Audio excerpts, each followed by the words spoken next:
In this tutorial, I'm going to guide you on how to download Wondershare Filmora for free on your PC or laptop. Start by clicking the link given in the description box below. Once you do that, you'll land on this page. Next, select your currency, usually USD.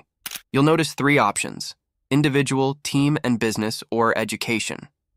If you're planning to use Filmora on just one device, go with the individual plan. For access on multiple devices, choose the team and business option. I'll buy. Go with the individual option here, where you'll find 3 plans. From those, pick the perpetual plan. It gives you lifetime access along with a 30-day free trial. Choose your operating system, then hit Buy Now. Type in your email address and click Continue. Now fill in the necessary details, including your card information. Don't worry, Wondershare won't charge anything until the free trial ends. Once done, click on Secure Checkout. Next, head to the second link in the description and download Filmora from there. Install it, then sign in using the same email address you used.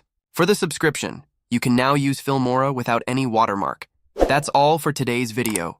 If you found it helpful, don't forget to like, comment, share, and subscribe to the channel.